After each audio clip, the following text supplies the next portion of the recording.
Hey there. Okay, so today I'll be reviewing this fountain pen. This is the Parker Frontier in matte black and in chrome trims. So there's a history behind how I got this fountain pen. Actually, again, my main man Sudhakarji bought two of these fountain pen, one for himself and one to give away to someone he knows. But I won't go deep into why he didn't give away this fountain pen. There's a backstory in it. So, unfortunately, for some reason, he didn't get to give away this fountain pen to whom he thought he would. So, luckily, he had a spare one and he showed it to me that do I want this fountain pen or not. So I brought it home to check whether I will take this fountain pen from him, as he had a spare one for himself. Upon cleaning up this fountain pen for ink up, I noticed some issue with this fountain pen. Though it was a brand new fountain pen, he didn't use this fountain pen at all. It was completely boxed pack. Still it had some issues and I had to make some tweaks to get this fountain pen writing, which I will discuss in the later part of this video. So what I did was, after getting this fountain pen writing, he told me to keep this fountain pen and I don't have to pay anything for this fountain pen. But I made a deal with him that okay, I won't pay him anything, but I will instead give him something that will at least match with the price of this fountain pen. So I gave him a set of Brill ink, sorry, not Brill, Daytone fine ink 30 ml bottles of different colors, of 16 colors, which is available online. So actually this was an exchange fountain pen. So again, thank you Sudhakar ji for this fountain pen. Now today I will show you the parts of this fountain pen. I will do a writing sample with it and I will discuss with you what I like and what I don't like about this fountain pen. So let's get started. And here is the Parker Frontier right beside a Pilot Metropolitan for size comparison. It's a standard size fountain pen, guys. Now the parts of this fountain pen, on the cap finial there is a metal insert on top of the cap with this standardized Parker arrow clip, and on the cap end there is Parker engraved with the Parker logo, and on the back of the cap there are the date codes with which you can get the knowledge of when and where the fountain pen was made and in which country.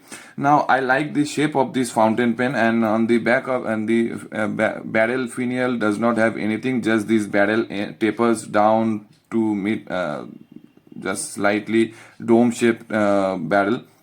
Now this is a pull-off cap, and the cap posed decently and securely without back weighting the fountain pen, and with it doesn't back weight, but it gives a pretty balanced fountain pen with the cap posted. Now the few tweaks that I have told you that I have made in this fountain pen to get it writing is that first is this nib. The stock nib that this pen came with was pretty much damaged. Though the pen was not used for a single time, still the nib was misaligned. Even after fine-tuning the nib, even after adjusting the misalignment of the nib tines, still the nib won't write. I've tried like hours and hours of nib tuning with the stock nib, but it won't write at all. So I have to replace that nib with this Jinhao number 5 size stainless steel nib. I have many nibs lying around in my collection. So this was one of that nib, so I've replaced this nib this pen with this nib. And this is the standard Parker feed, plastic feed with a fine. If you can see, yeah, over there that fine is written. So no matter what, in India only fine nib is available with this fountain pen. Now the grip section is the most important part of this fountain pen, which I like. This grip section is not of metal but of plastic, but as you can see, there are scratch marks on the grip section of heavy due to heavy usage and due to capping and uncapping of the fountain pen. But the grip section is so much comfortable to hold the fountain pen. If you are a low gripper like this, you can grip this fountain pen like that also. Even if you are a high gripper, then you can hold that fountain pen like this also, and you won't feel any uncomfortable in this in this section. And the barrel unscrews to reveal the another tweaks that I made in this fountain pen. That is the converter that was provided with this fountain pen, this Parker inbuilt converter, proprietary converter, which fell apart. So I don't know what happened with all my Parker cartridges. Not a single one Parker cartridge didn't have the tendency to break, to crack at this part of the openings. This is the Classmate Octane cartridge that I am using as the opening of this Parker cartridge or converter is same as this one. At first this was not fitting properly at the end of the cartridge over here. As you can see, this is all scratched up. So what I did was that I took a emery grit paper and sanded down a little bit of the thickness at the end of this cartridge, and now this cartridge fits perfectly with this fountain pen. As I've told you that this barrel tapers down a little, and though it's a complete hollow barrel section with no opening, you cannot eyedropper this fountain pen as this is a metal fountain pen. Now let's look at some writing sample with this fountain pen. Let me zoom in a little bit.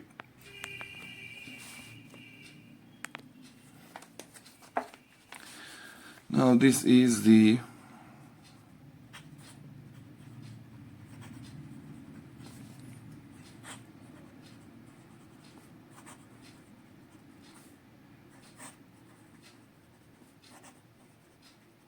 Parker Frontier fountain pen. It's fine, though this one is more, this nib is more like medium, as I've replaced the nib. And the ink is Parker Quink Black.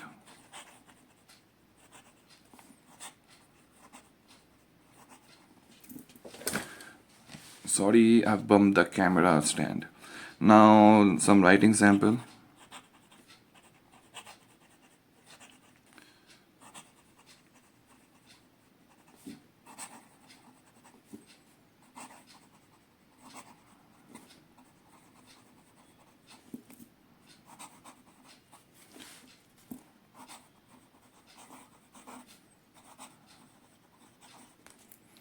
Now some fast writing.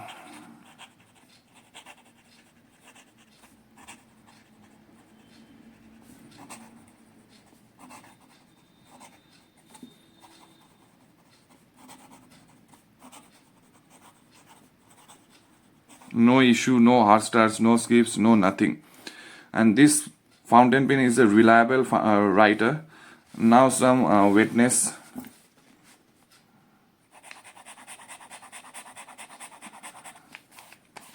As you can see, this is not a gusher of a nib, though this is a replacement nib. Still, this is not a gusher. as you can see. Now there won't be any line variation, as this is a stainless steel Jinhao nib, and these nibs are known to be not to flex. So even if you want to flex with this nib, you won't get any. Even with the stock nibs, there won't be any flexes. Now some reverse writing.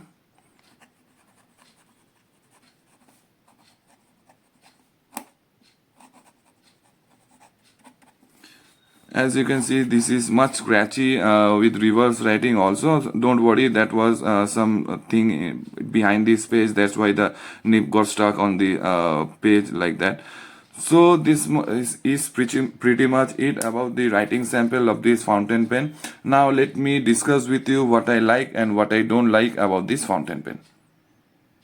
Okay, so what do I like and what do I not like about this Parker Frontier fountain pen? First, let me discuss with you about the likes of this fountain pen. This is a cartridge converter fountain pen, which is very good because this pen comes with both the cartridge, both one cartridge and one converter for instant use.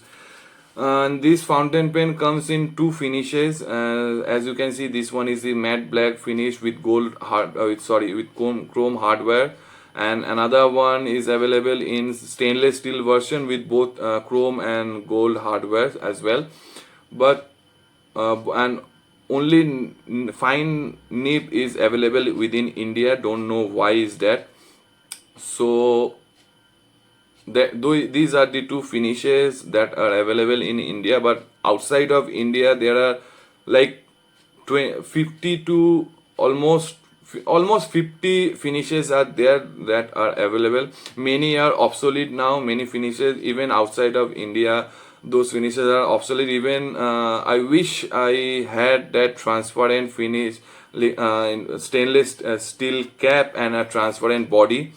That would have been much better than this color. Though I like black fountain pens, black color fountain pens, but transparent, as you know that I'm a sucker for transparent fountain pens.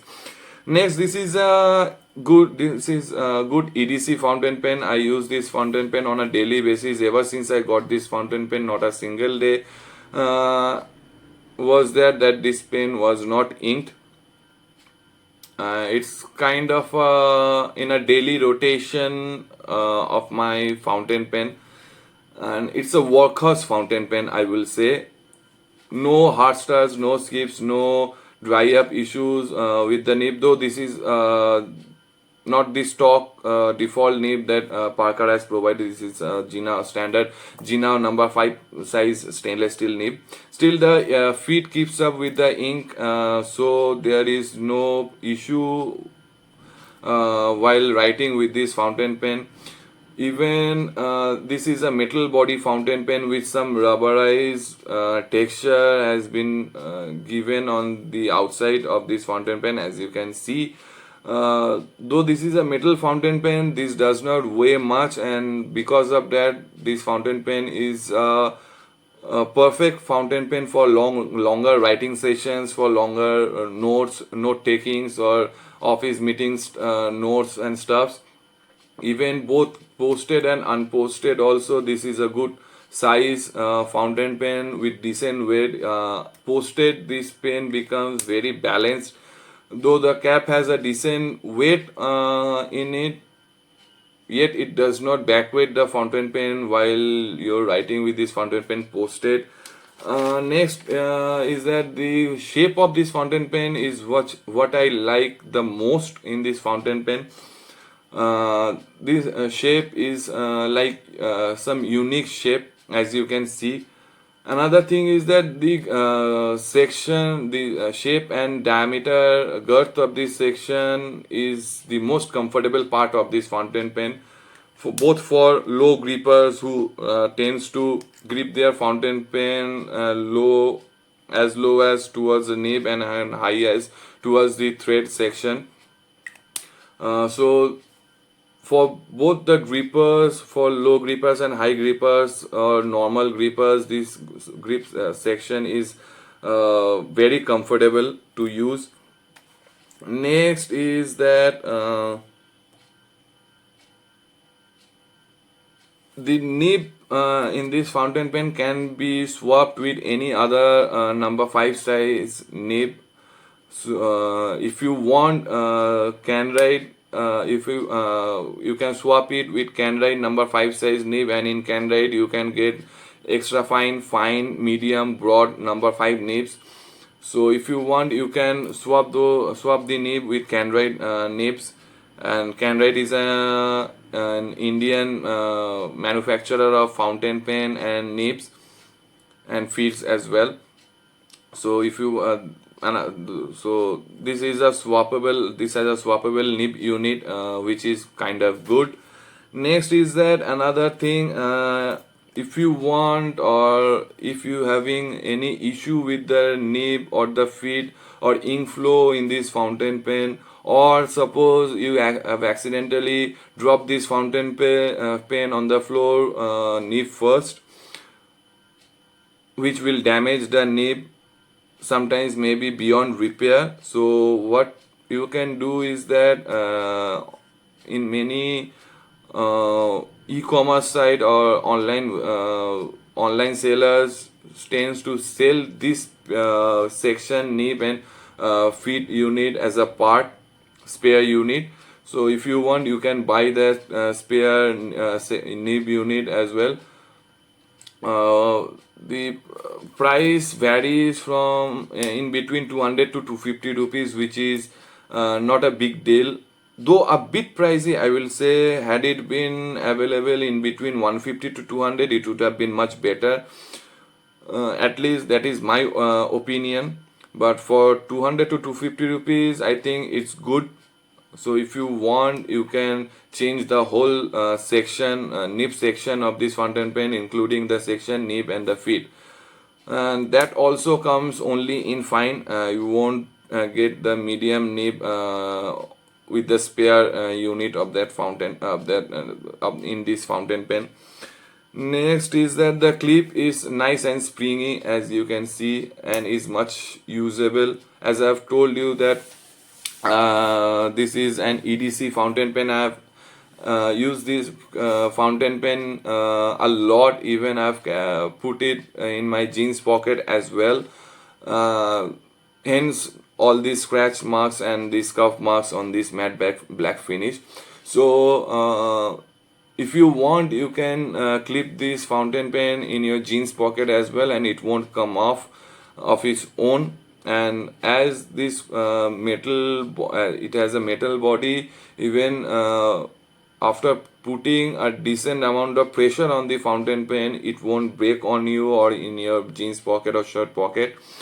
So the price of this fountain pen varies from different offline as well as online sellers. You may get this fountain pen as low as 500 rupees to as high as 900 to 1000 rupees, depending from where you're buying it from, which is from $6 to $10. To me, I will suggest you to buy this fountain pen only if you get this fountain pen in between price range of 500 to 600 rupees. If it's more than 600 rupees, then I will suggest you to look for other fountain pens. There are a lot and tons of fountain pens that you will get much that are much more better than this fountain pen. So within 500 to 600 rupees, it's a good fountain pen to have in your collection for your everyday carry and for longer writing sessions. Also, this fountain pen is very easy to clean, as the nib and the feet comes out of the section, and you can put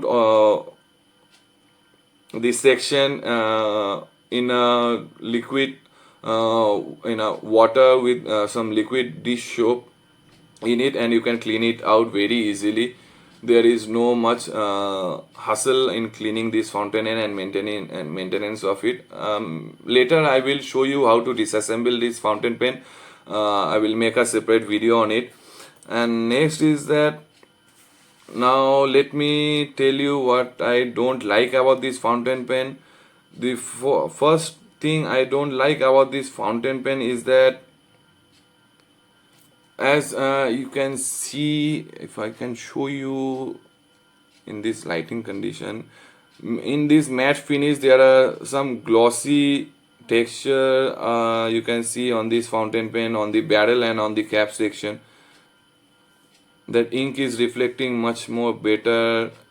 Over there you can see the ink is reflecting on this glossy part, but on this part there is not much reflection of the ink, but this part there is much reflection of the ink.